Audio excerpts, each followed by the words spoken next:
She Quest Podcast is heart-opening dialogues for self-identified women on a She Quest, a movement moving forward, striving to live aware, bold, and whole. Welcome. We bow to her who is at once most gentle and most fierce, Devi Mahatmaya. Hi, She Quest. Welcome to She Quest Podcast. I'm your host, Estelle Thompson. A brand new month at She Quest. Yay! This next series of podcast shows is titled Fire as Agent of Self-Transformation, the Durga Initiation. This month, we explore and dive deep in the world of our inner strength, inner warrior / mother, and ultimate compassion. And for me, that means going beyond seeing our bodies as just robots going on about life, well, lifeless, and instead seeing the big, full spectrum picture on ways we can ferociously transform into our utmost sparkly and radiant self. And perhaps most importantly, seeing one's life with an ultimate compassion lens. My hope is that through this podcast and our guests this month, you start tapping into the primordial fire and all the fire keepers past, present, and future, and start seeing the necessity of your heart and body as a kind of fire pit that burns limiting beliefs and demons so that there you have ways to transcend whatever comes at you with your inner strength, courage, and ferocity. This month in my solo show, I want to speak of my own Durga initiation. Who is Durga and how our fire can help you empower your most radical aspirations and guide you through your most conflict-ridden life with passion and gutso. Let's do this, Durgas. Because being on the She Quest is striving to live aware, bold, and whole, I always start with asking myself what makes me feel alive today. Well, packing for India makes me feel alive. The warmth of my house and the fact that I'm recording this in PJs. Om Dum Durgaye Namaha is a mantra I've used for many years now to call in the goddess Durga, a figure and archetype who has truly been an instrumental goddess in my feminine rising. But who is Durga and what does she have anything to do with me stepping in more fully in my power and body? And also fire. There is an omnipresent aspect of the fire element when we study Durga, and I wanted to make sure you were aware of its powers.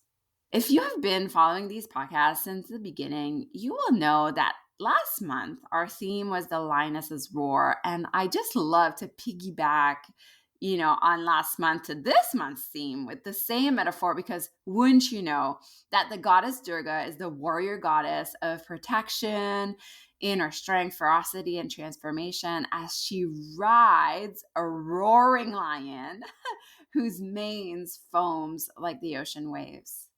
Durga embodies liberation and power.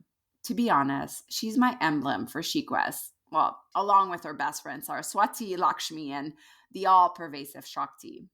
Durga is really important in that she embodies the aspects of death, of dark and destruction that is needed in any type of transformation and initiation and, well, working with our shadows and demons.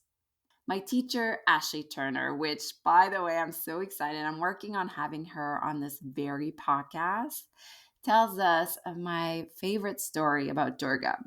See, Durga is always called on when all the other gods haven't been answering your taxes. Like she's the one that comes when like all else has failed. So Durga comes and like I've just said, she's riding a roaring lion and she has 10 arms, 10 heavily armed arms. Like she has a sword in there and everything else you can imagine, a slicer and everything else. And Durga is always ready for battle. She comes and she looks at your demons straight in the eyes.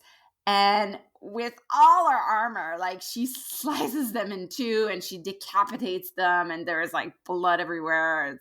It's pretty gnarly.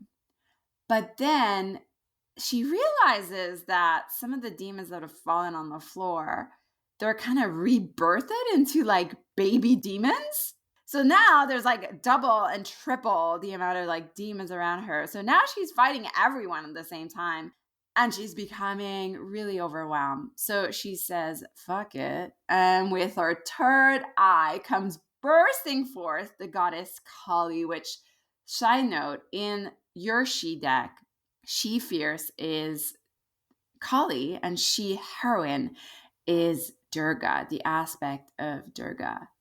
And Kali, who's not often talked about, although she is like the most destructive and scary of all goddesses.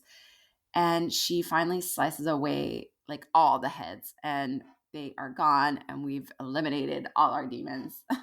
I'm super proud to have partnered with Hippie, a Canadian skincare company, and offering you 30% off all their products. I've been using Hippie Groovy Glow, Pore Hustler, and Jomo Mask, and I've completely fell in love with this not only natural clean, but sulfate-free, alcohol-free, and did I say Canadian product? Hippie's mission is to simplify your skincare routine and bring practical, effective solutions to your moody skin. Their belief is that feeling beautiful in your own skin is a right, not a privilege. Hippie's offering Chic West podcast listener 30% off with the coupon ChicWest30. Go to www.hipbees, that's HIPBEES.com, and claim your 30% off any product in their shop today. That's ChicWest30, SHEQUEST30. I'm really excited to bring this mindful and sustainable plant-based skincare in the Chic West family. Enjoy glowing skin. Bye. So this duo, and by the way, I love that Durga who like gets help. I love that the most, warrior like of goddess still needs help, And a big work I think in Chic West sometimes is like this, like asking for help. Like Durga won't come if you don't ask her to come. And Durga won't call on Kali if she's like so completely overwhelmed. Like there's like this aspect of asking, but both represent really this like ability for discernment and drawing firm boundaries and to literally like decapitate and behead that which no longer serves. What a story. I love this story.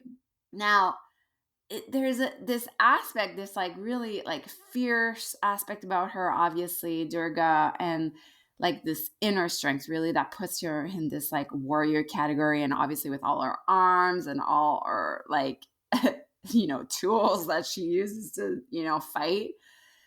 But within that fierceness is a gentleness as well to her, which I'd love to elaborate here. So, as a young woman myself, I've always understood compassion as helping others before myself. I've also understood that this is very much praised and valued in society as the role of, caregiver in women. It's very much expected of us as women that we take care of everyone. But just like strength, we need to widen our lens on what it means to be compassionate as women. And the goddess Durga is this emblem, of the mother as well. And she signifies this ultimate compassion. And I love that word, ultimate before compassion, because like really ultimate, it's like compassion is helping others, but ultimate compassion, it's helping myself before others. Like putting on my oxygen mask before others, and I can only help others, as much as I've helped myself. And this aspect of the mother and Durga really teaches us that when we are so committed to love, we are not afraid to draw clear boundaries. And again, like slice away that which no longer serves the fertile heart of our truth.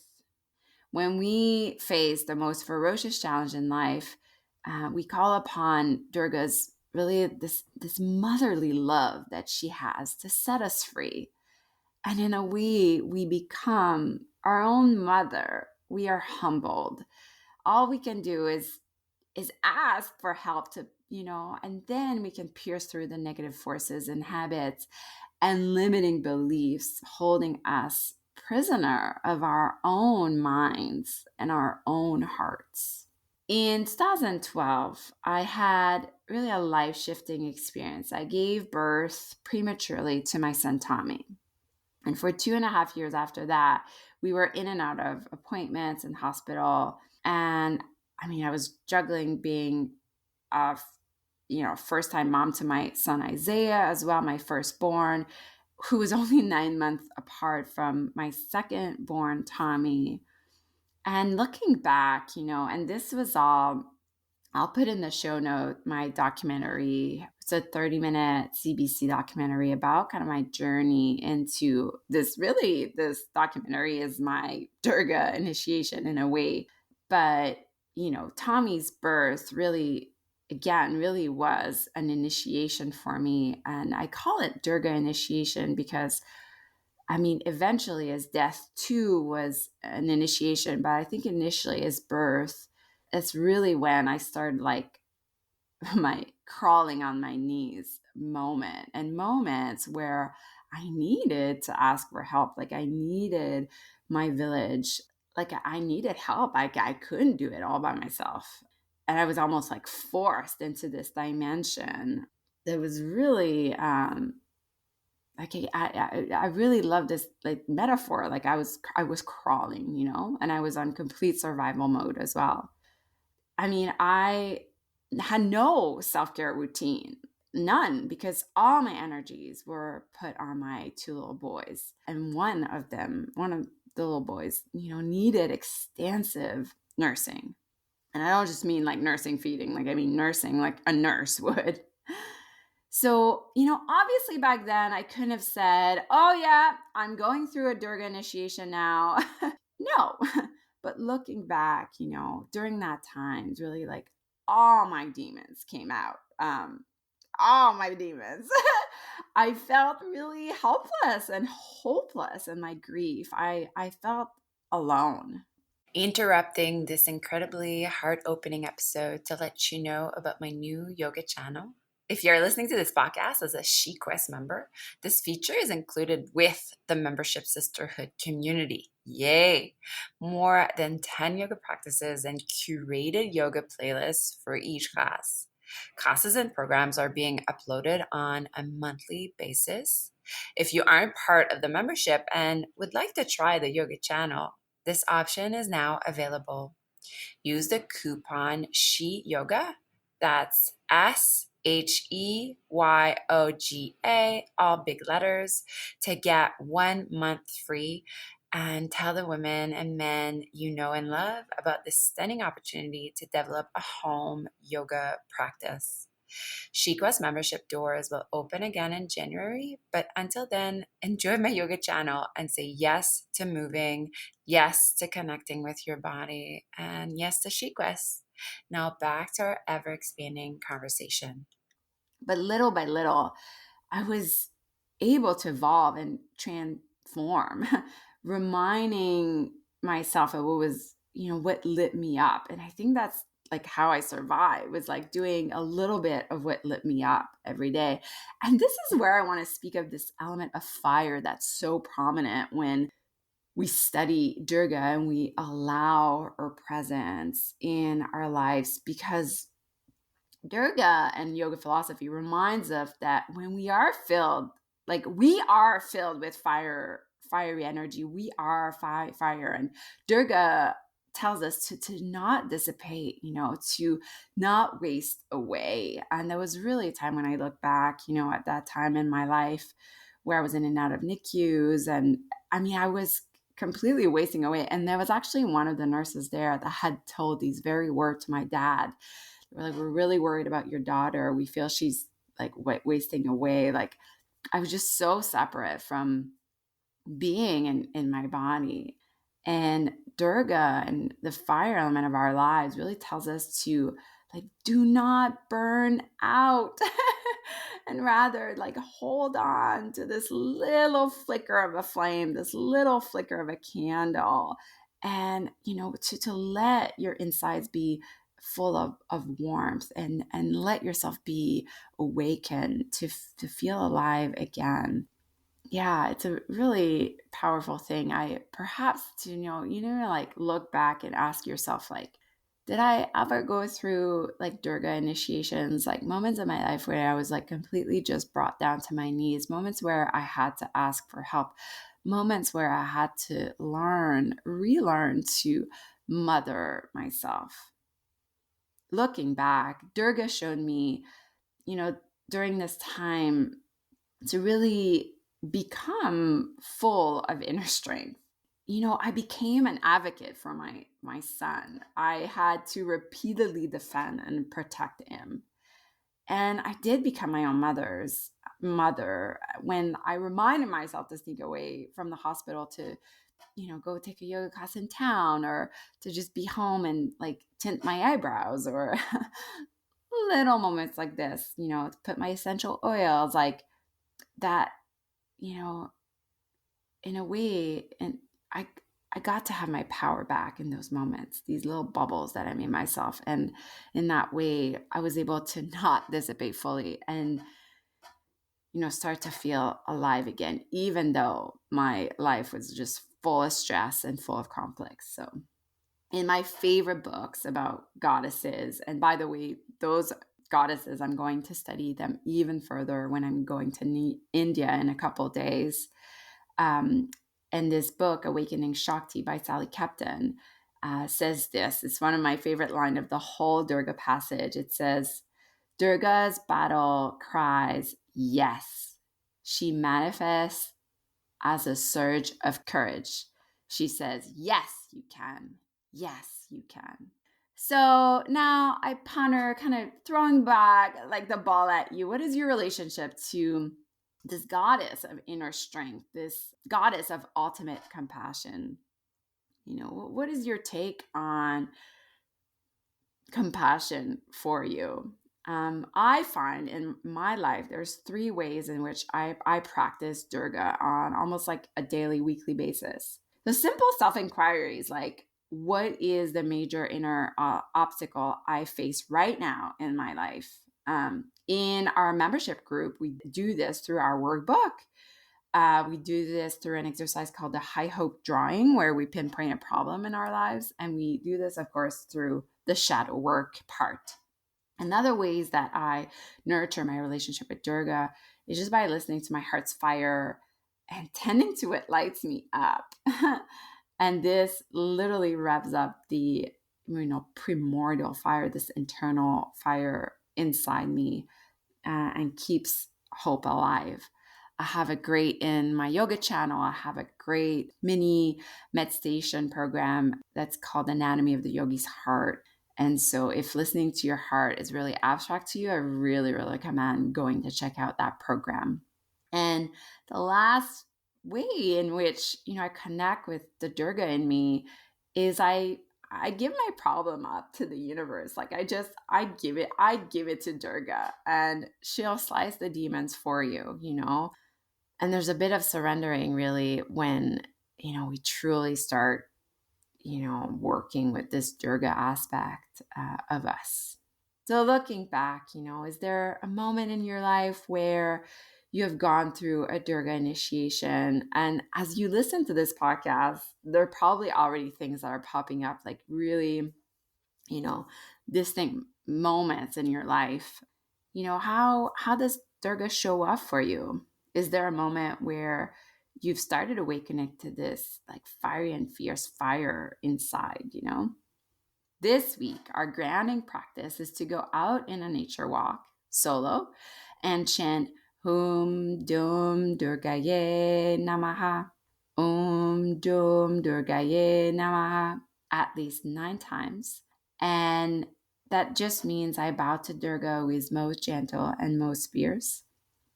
And you could also chant this, obviously, internally to yourself in a comfortable seat. But I really recommend kind of remember she's riding a roaring lion. So Durga is not quiet and shy here. So glad to have introduced you perhaps to one of my favorite goddess. Ugh, let's face it, they're all my favorite. Find more on the Durga Initiation and ways to evoke her through our Chiquest course platform this month. You can always find me on estellethompson.com or on Instagram at estelle.thompson, where I'm most active. I'm going to end in 2 days. I'll be reporting on my blog, so make sure you check out this as well. I love you. I love you. I love you. Bye. See you next time.